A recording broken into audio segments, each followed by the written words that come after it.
이것은 대한민국의 얼굴이다. 그 자체가 이미 우리의 조국이고 민족이고 선조들의 고난과 아픔의 역사를 품은 의지의 표상.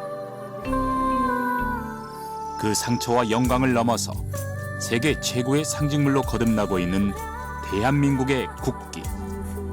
우주 만물의 원리를 다 담고 있고요. 그 전 세계적으로 가장 국기 중에 그 과학적인, 아주 디자인적인 세계 평화라든가 공정 상생 뭐 이런 것을 이루어 나갈 수 있는 의미가 국기에 담겨져 있습니다. 인류와 우주가 공존하는 완전체. 가장 철학적이고 가장 과학적인 절대적 가치를 품은 이것은 대한민국의 태극기다.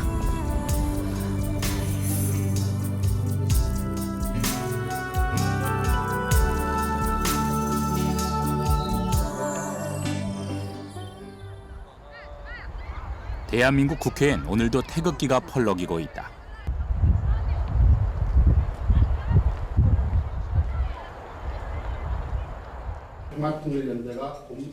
한 회의실에선 작지만 의미 있는 행사가 열렸다.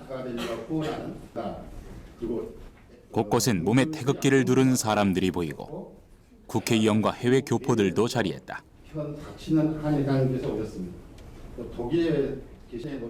이날 회의는 태극기의 날을 제정하기 위한 국기법 개정 설명회다. 이덕수 충성을 다할 것을 굳게 다짐합니다. 바로 힘을 보태고자 한금에 달려온 대련 한국인의 회장 박신영입니다. 먼저 작년 3월 1일 국민 태극기가 우리나라 국기란 걸 모르는 사람은 없다. 하지만 태극기에 대해서 제대로 알고 있는 사람은 얼마나 될까? 그리고 지금 우리에게 태극기는 어떤 존재일까?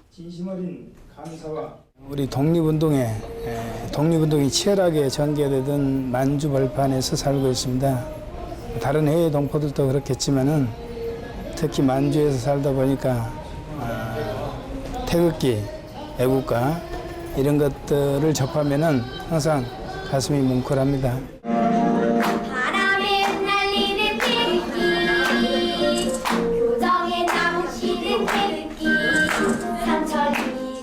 나라 사랑보다 현실살이에 급급한 요즘, 나라의 상징인 국기에 대한 마음도 점점 퇴색해가고 있는 게 현실이다.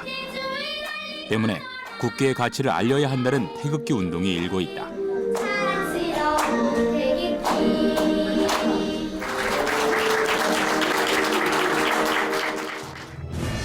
우리나라 국기법에선 국기를 태극기로 명시하고 있다.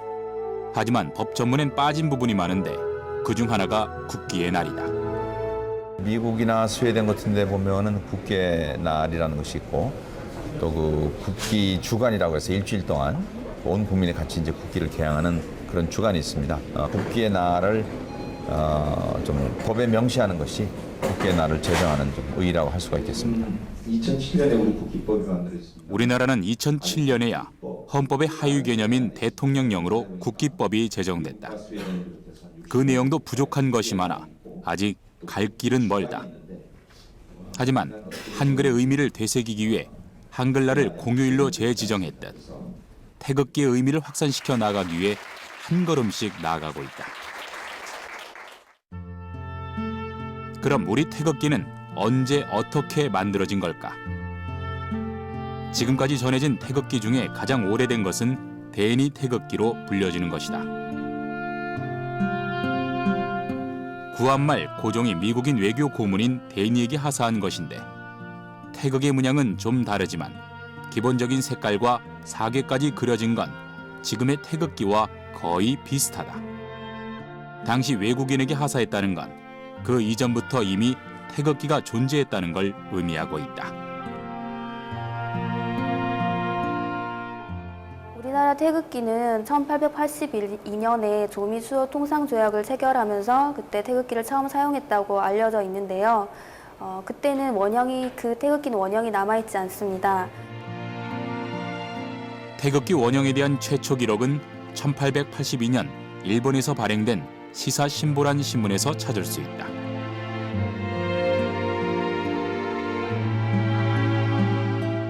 당시 미국과 통상협약을 체결하기 위해 일본의 수신사로 갔던 박영효는 고종의 명을 받아 태극기를 그렸다. 그것을 묵고 있던 숙소에 내건 것을 일본인 기자가 그려 신문에 게재한 것이다. 자기가 처음 묵었던 니시무라 여관, 고베에 있는 니시무라 여관에다 그 태극기를 개양을 합니다. 이게 조선의 국기다. 그리고 이제 배를 타고 도쿄까지 가면서도 배 위에서도 개양을 하고, 더욱더 중요한 것은 도쿄에서 여러 외국 사신들을 초대한 자리에서 이렇게 아주 깃대를 만들어놔요. 그래서 그 직사각형 있는 데다가 양쪽 끝하고 가운데 6개의 우리나라 태극기를 꼽아놓고 거기에 미국, 영국, 독일, 심지어는 중국 국기도 같이 꼽아놓습니다. 그러므로서 이 국기가 조선을 상징하는 국기다라고 대내외적으로 알리게 되는 것이죠. 당시 박영효가 그린 태극기는 지금 국내에 없다. 2008년 영국의 국립문서보관소에서 그것을 발견한 한철호 교수는 당시 원형을 그대로 복사해와 국내에 소개했다. 이것이 지금까지 보고된 최초의 태극기다. 태극이 회전하는 방향과 모양, 그리고 사괴의 색깔이 푸른색에 가까운 것이 지금과 다를 뿐 누가 봐도 태극기임을 부정할 수 없다. 박영효는 태극기를 그릴 당시의 상황을 사화기략이란 일기에 상세히 기록했다. 중요한 것은 상께 명령을 받았다는 것인데 이 상은 고종을 말한다.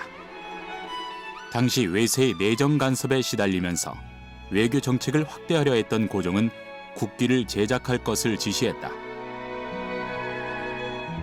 이후 1883년 고종은 국기의 존재를 공표했는데 태극기란 이름이 아닌 조선의 국기가 탄생했음을 공표한 것이다. 고종은 무엇보다 태극기의 존재를 알리기 위해 노력했다. 당시 가장 유용했던 홍보수단은 우표였다. 국내는 물론 해외까지 태극기의 존재를 알리기에 가장 용이했기 때문이다. 최초로 만들어진 우표에 태극기를 그려 넣었고 국가 기념일 등에도 태극 문양을 넣은 우표를 제작해 대내외적으로 알렸다. 조선은 천국의 속국이 아니다라는 것을 상징적으로 보여주기 위해서 마침 이제 일본에 갔다 온 박영효 등이 이제 우정국이라는 것을 만들어서 이제 우편 사업을 하죠. 근데 그 우편 사업이라는 것은 국내에 편지를 전달하기도 하지만 외국으로도 나가니까 외국으로 나갈 때 조선에는 엄연히 국기가 있는 자주독립국임을 이제 자연스럽게 알리기 위해서 태극 도안을 시도했던 것입니다.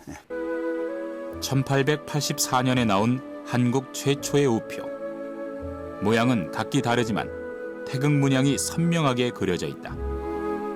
고종은 우표뿐 아니라 각종 장신구와 문서 등에도 태극 무늬를 사용하도록 해 태극기가 대중화되도록 노력했다.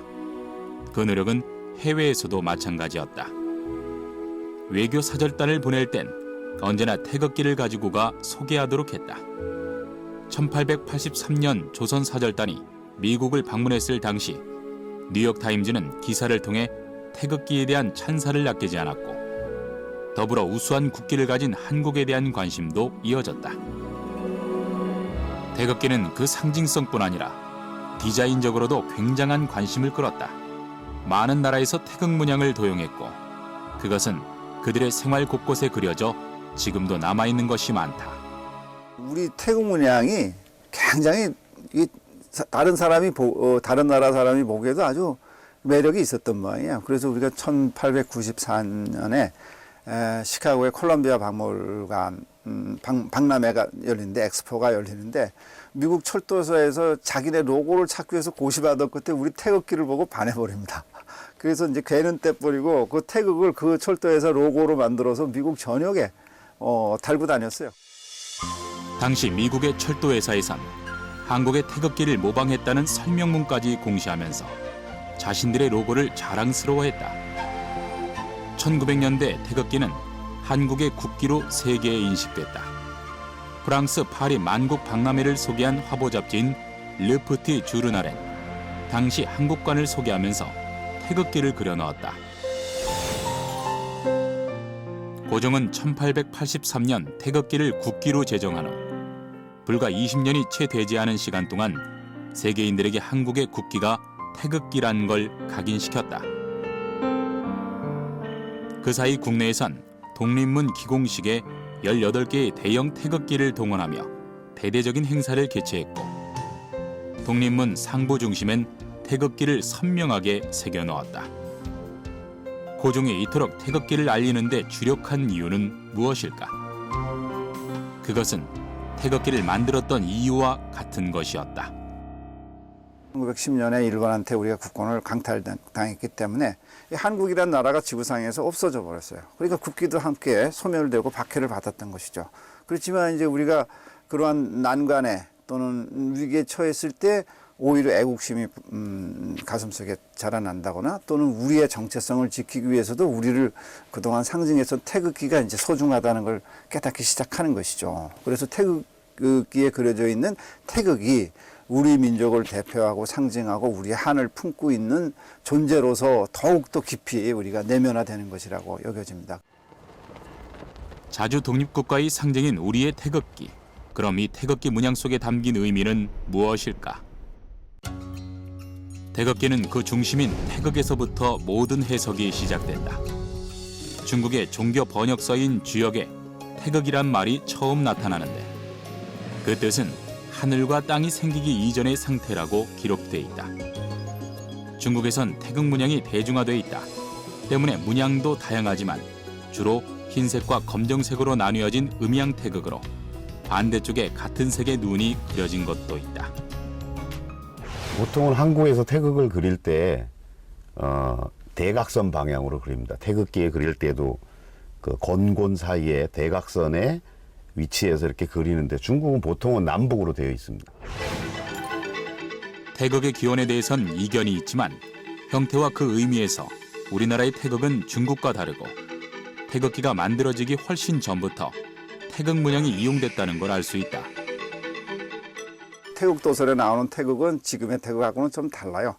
동그라미가 이렇게 이제 그려져 있고 반이 갈라져 있어서 이게 흑백으로 되어 있는 건데 우리는 이제 태국 도설이 나오기 이전부터 고려 시대의 여러 절이라든가 조선 시대 초절에도 이 태국 무늬가 있어요. 상호 문화 교류가 있었으니까 당연히 영향을 주고 받았을 것이다. 그렇지만 하여튼 우리는 그 조만한 소 태극이 없고 또 태극 자체는 이제 한국을 예전서부터 한국을 상징하는 것으로서 중국도 인정하고 우리 스스로도 자부심을 갖고 사용해 왔던 것이라고 생각합니다. 예.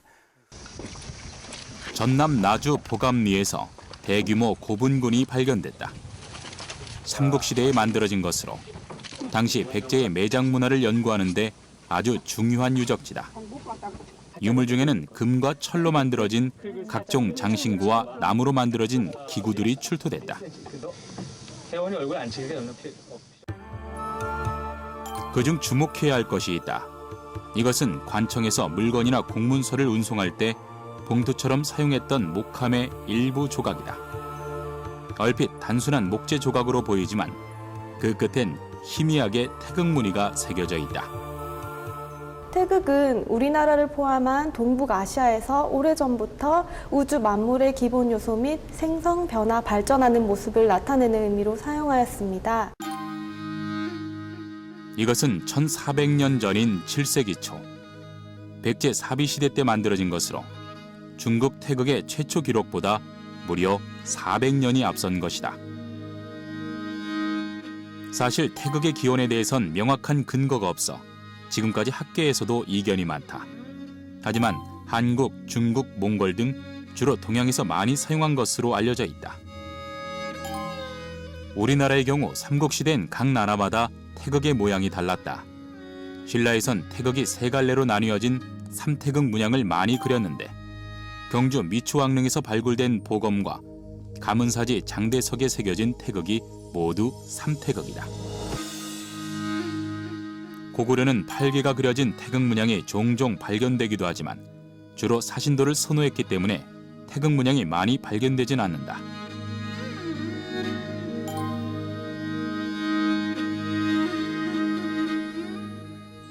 삼태극은 고려를 이어 조선시대까지 대중적인 문양으로 가장 많이 그려졌다.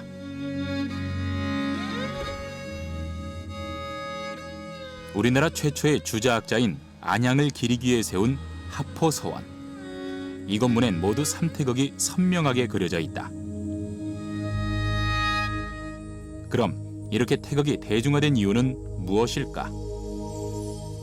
우리나라에서는 굉장히 일반적으로 뭐 음식점 마크에도 쓰고 지하철 환승역에도 쓰고 굉장히 다양하게 쓰이는데, 본래적인 상징은 우리가 흔히 얘기하는 한자 문화권에서는 천지인을 상징하는 겁니다. 하늘 세계와 인간 세계, 그다음에 죽음의 세계인 지하 세계, 이 3개를 상징하는 거였어요. 특히 우리나라에서 태극이 보편화되는데 태극 깃발은 조선을 상징하는 것으로 이미 존재했음을 알 수 있다. 우리나라를 상징하는 그 도표로서 태극이 아주 그 이전부터 보편화됐다는 걸 말해주고, 중국에서도 뭐 태극이 중국에서 유래됐다 이렇게 얘기를 하지만 중국보다는 한국에서 더 중요하게 자리 잡고, 중국도 태극은 조선을 상징하는 것이다라고 이제 인정을 해준 셈이 되는 것이죠. 그 옛날 우리 선조들이 가장 널리, 가장 보편적으로 이용했던, 그래서 우리에게도 친숙하게 인식되어 온 문양 태극은 우리의 상징이었다. 이렇게 수천 년 역사를 품고 이어진 태극기는 많은 변화를 거듭했지만 단 한 가지 변하지 않는 것이 있다. 바로 붉은색과 푸른색이 나뉘어져 휘감아 도는 것이다. 이 두 색과 모양에서 태극의 위대함이 시작된다. 그것은 무엇일까?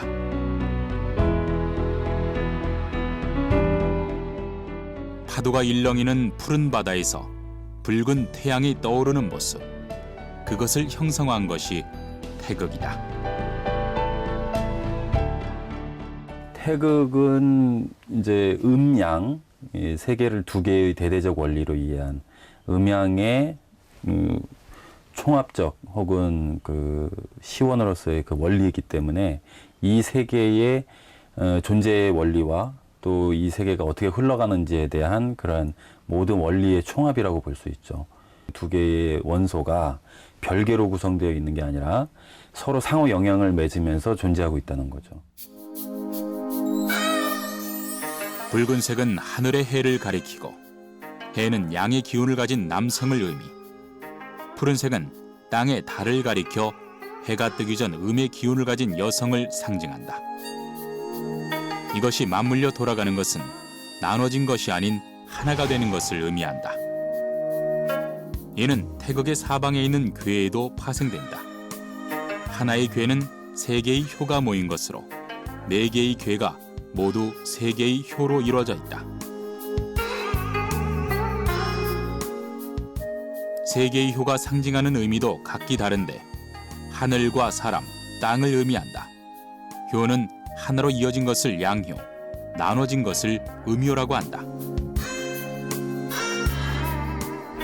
과거 8개가 그려진 것들도 다수 발견되지만 우리는 크게 대자연의 원리를 담고 있는 건곤 이감의 4괴를 사용해왔다. 건곤이 바로 이제 하늘과 땅, 이감이 불과 물을 뜻하기도 하고, 계절로 보면 이제 봄, 여름, 가을, 겨울을 택하기도 하고, 또 이제 방향으로 보면 동서남북을 택하기도 하고, 그러니까 그 안에는 뭐 온 음과 양이 조화를 이루어가지고 만들어낼 수 있는 모든 것들이 다 포함이 되어 있는 거죠. 네 개의 괴는 그 의미가 다른데 세 개의 양효가 있는 건은 하늘을 상징, 세 개의 음효가 있는 고는 땅을 상징한다. 가운데 하나의 음효가 있는 이는 불을 상징하고 마지막 가운데 하나의 양효가 있는 감은 물을 상징한다. 그리고 또 한 가지, 태극과 4개가 그려져 있는 바탕의 흰색에도 의미가 있다. 이는 백의 민족의 순결성과 밝음을, 전통적으로 평화를 상징하는 우리 민족성을 상징하는 것이다.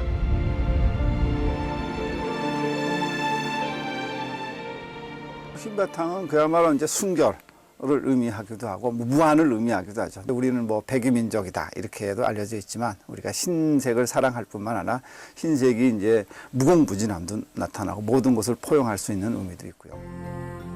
태극과 사괴는 음과 양의 상호작용에 의해 우주 만물이 생성되고 발전하는 대자연의 이치를 나타낸다. 그것을 평화와 포용을 상징하는 흰색의 바탕이 품고 있는 것이다.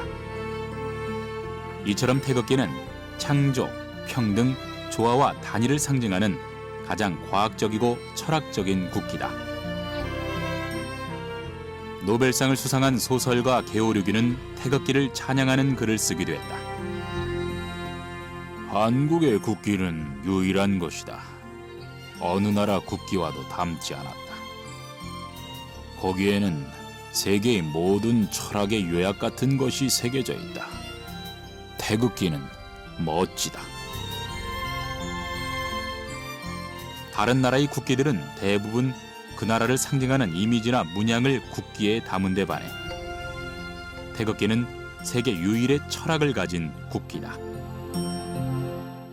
의미만 따진다면 뭐 우리나라 국기가 정말 세계 어느 나라 국기보다도 철학적이고 그리고 심오한 사상이 담겨져 있고 또 우리 민족이 지향하고 있는 조화, 융합, 포용 이런 것들이 이제 담겨져 있기 때문에 상당히 이제 독창적이다. 또 매우 다양한 의미가 포함되어 있다. 자기네 나라의 어떤 자연 환경이라든지 민족이라든지 아니면 주의 숫자라든지 별을 가지고 이런 그 현대적인 상징을 주로 담는 데 반해서 태극기는 다른 국기에 비하면 굉장히 특별하죠. 그러니까 이거는 한국의 무엇을 담은 것도 아니고 우주적인 원리를 담고 있다는 거죠. 사계와 음양태극을 넣음으로써 삼남한상이 변화하는 원리를 태극기 안에 그림으로 집어넣은 거죠. 때문에 우리에게 태극은 단순한 문양만이 아닌 정신으로 또는 생활로 계승되어 올 수 있었다. 그중 대표적인 것이 태권도다. 태권도의 각 품새에는 태극 사상이 담겨 있다.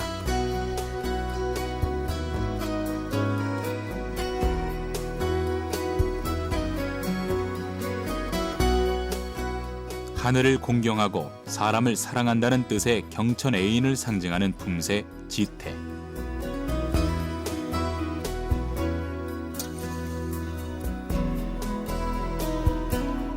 높은 곳에 오르려면 낮은 곳에서부터 시작해야 한다는 등고잡이는 태극 5장을 상징한다.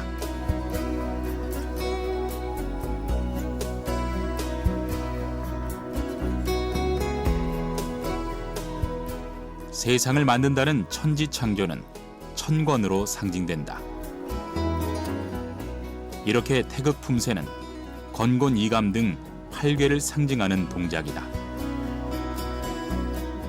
또 하늘, 땅, 사람을 상징하는 초, 중, 종성을 가진 한글도 마찬가지. 이 밖에도 우리 생활 곳곳엔 음과 양, 천문의 원리가 담긴 태극 사상이 잠재돼 있다. 그럼 태극기는 우리 역사에 어떤 의미였을까?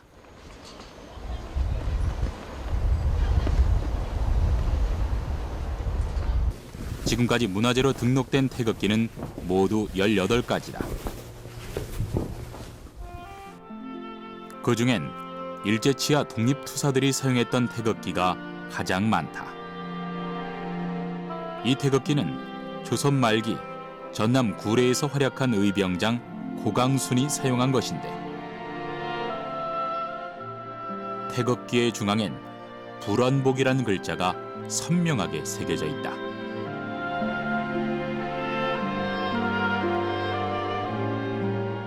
불원복이라는 것은 말 그대로 그 강복할 날이 얼마 안 남았다는 뜻을 얘기합니다.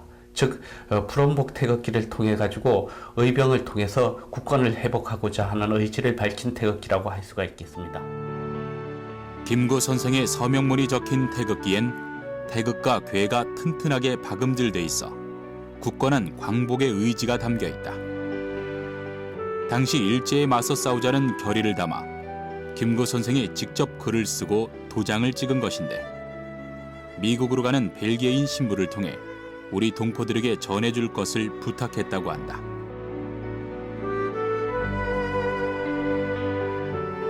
천이나 종이가 아닌 목판도 있다.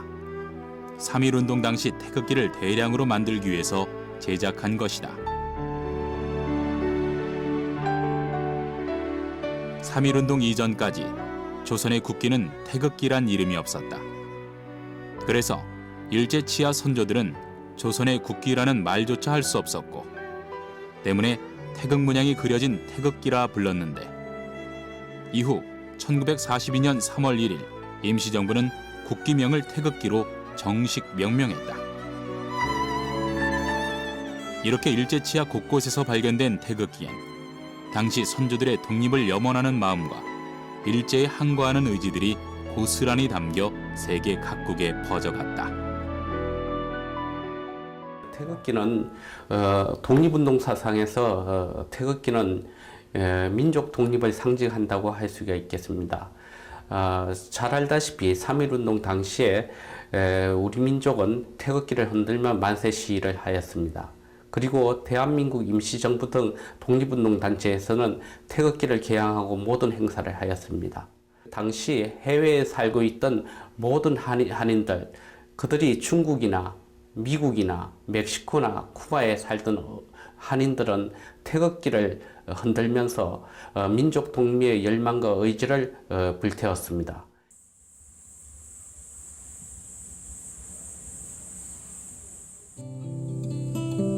북한산 아래 진관사엔 불상 옆에 태극기를 모신 곳이 있다.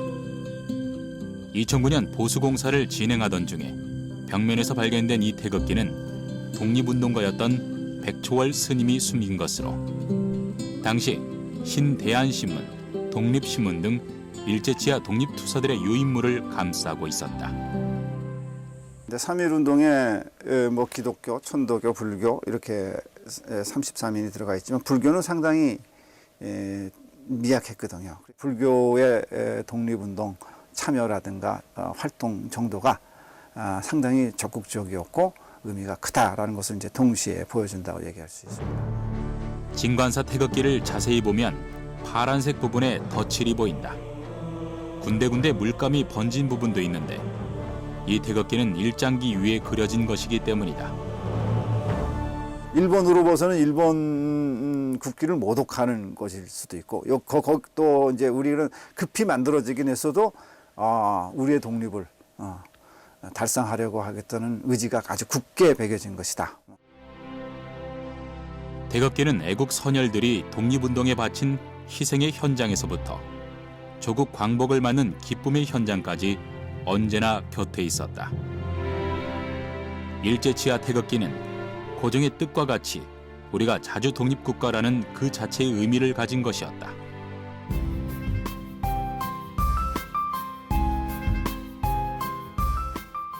태극기는 자랑스러운 역사에만 있는 건 아니었다. 한국 전쟁은 세계 유일의 분단 국가를 만든 안타까운 역사다. 당시 남한의 군인들은 태극기로 결의를 다지고 전장에 나갔다. 남겨진 태극기엔 한국군의 용기와 승리를 위한 의지가 곳곳에 담겨 있었다. 이는 독립운동과는 또 다른 아픔으로 남았다.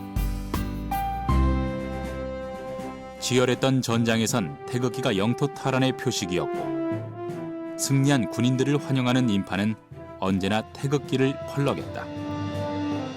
그렇게 한국전쟁이 끝나고 첫 대한민국 정부가 들어선 그날 그 현장엔 온 국민들 앞에 대형 태극기가 내걸렸다. 1942년 뉴욕에선 우리의 독립을 기념하는 만찬회가 열렸다. 당시 이승만 대통령은 호텔 행사장에 이 태극기를 걸었다. 이렇게 박해와 전쟁의 현장에서 그 정신만을 이은 채 각양각색으로 전해오던 태극기는 대한정부 수립 후 지금의 문양으로 통일됐다. 우리의 역사만큼이나 태극기도 많은 사연을 간직한 채 전해져 온 것이다. 역사의 슬픔, 그것이 많이 녹아있기 때문에 이제 우리가 태극기에 대한 사연이 많다는 것이지 그런 거 없었으면 뭐 일반 국기와 똑같았겠죠. 6.25 전쟁도 어떻게 보면 참 세계적으로 볼 때 부끄러운 역사 중에 한 장면이잖아요. 그때 당시 발견된 태극기들 보면 태극기마다 전부 다 필승 의지를 글로가 써놨습니다. 이렇게 태극기도 그 전쟁과 관련된 전쟁 역사의 한 페이지라고 봐야 되기 때문에 태극기 의미가 좀 남다르다고 봐야 되겠죠. 태극기는 한민족의 서러움과 아픔, 그리고 그것을 겪어낸 의지의 역사를 모두 품고 있는 대한민국의 역사, 바로 그 자체다.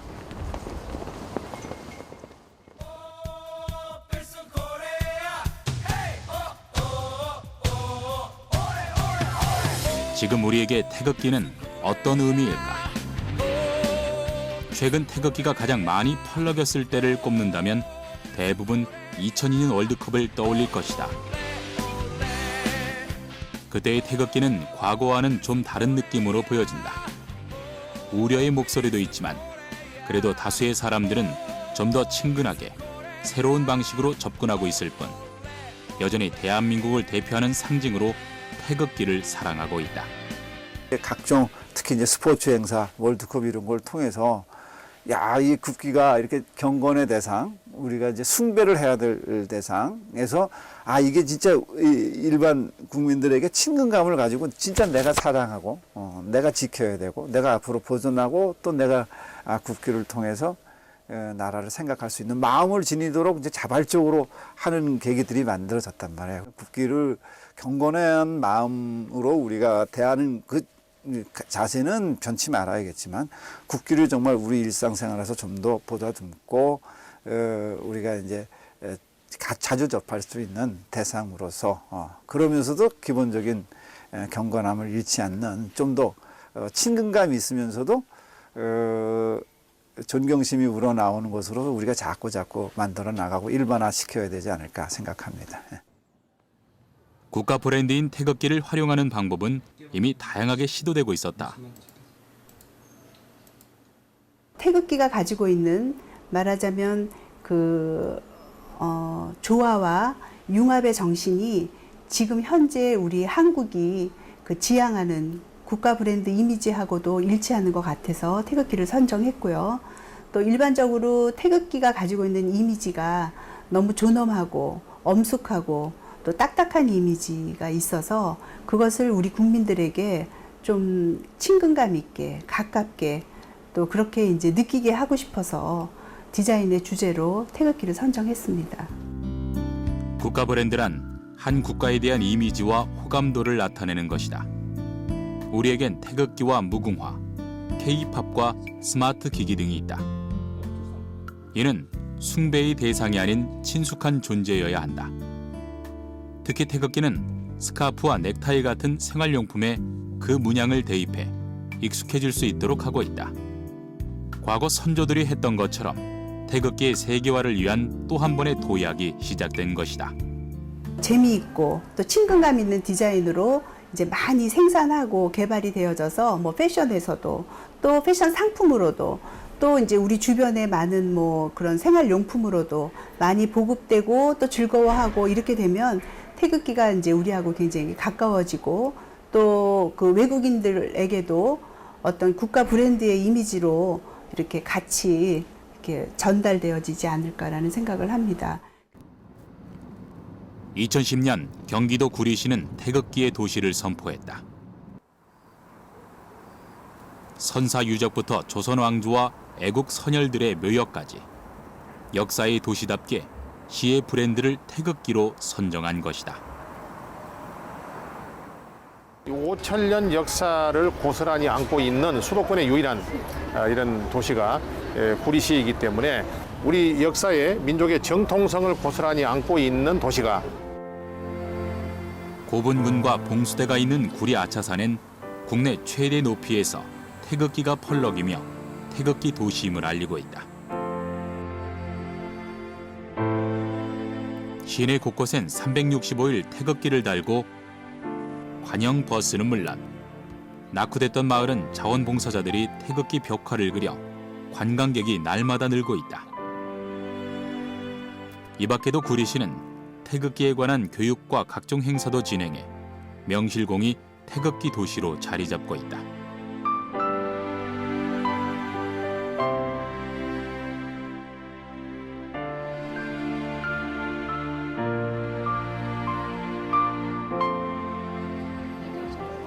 그런데 이처럼 도시뿐만이 아닌 대한민국 모두를 알리는 태극기를 지금 우리는 얼마나 알고 있을까? 사실 보이는 것 외엔 태극기를 잘 알고 있는 사람들은 그리 많지 않은 게 현실이다. 언제부턴가 태극기 교육은 단순히 그리는 것으로 끝나고 있다. 해마다 곳곳에선 태극기 관련 행사가 열리고 있다. 각각 그 주제와 의미를 달리하고 있지만 막상 가보면 주된 프로그램은 태극기 그리기다.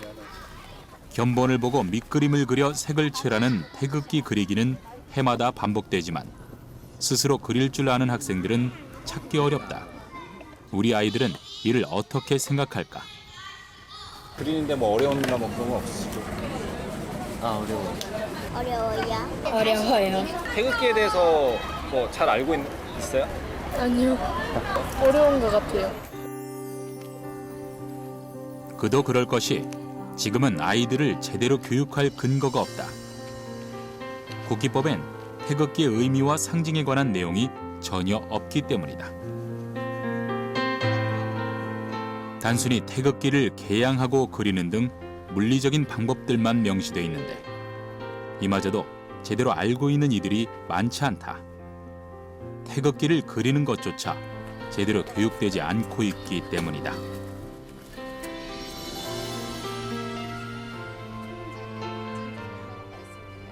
태극기의 가운데 그 태극을 그러니까 수평에서 시작을 하는 사람들이 있어요. 이렇게 수평에서 이렇게 시작하는 건 틀린 겁니다. 왜냐하면 건곤 하늘과 땅을 잇는 대각선에서부터 시작을 해야 됩니다.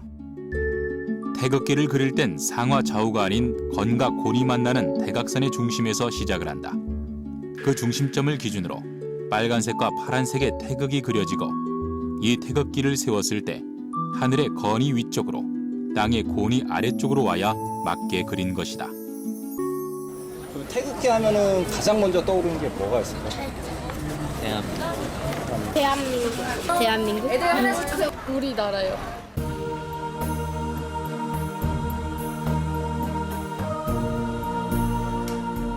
그 의미도 제대로 그리는 방법도 아직 잘 모른다.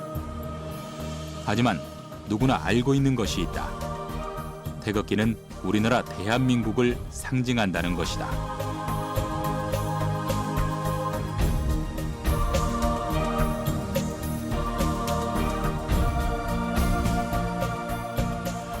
국기는 나라를 상징하는 깃발이다.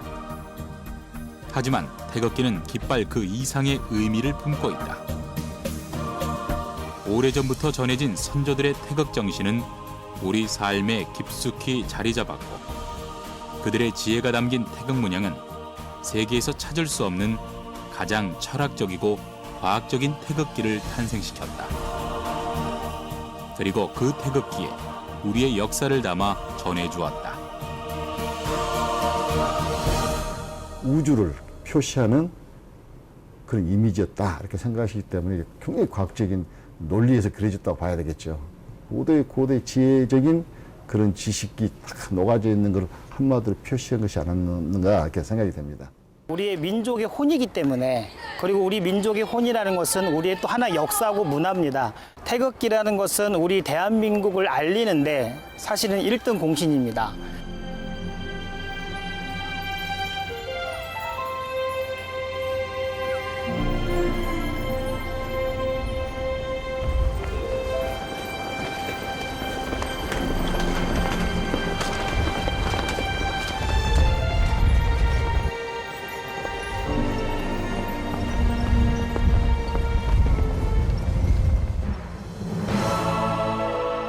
세계에서 가장 우수한 우리의 국기. 나라를 지키기 위해 만들어졌지만 그 때문에 숨겨져야만 했던 태극기는 고난과 역경을 거듭한 역사의 순간에도 의지와 용기를 주는 존재였다. 한민족의 희로애락, 그것을 고스란히 품은 살아있는 역사. 태극기는 130년간 지켜온 대한민국의 얼굴이다. 그리고 앞으로 영원히 물려져야 할 우리의 정신이다.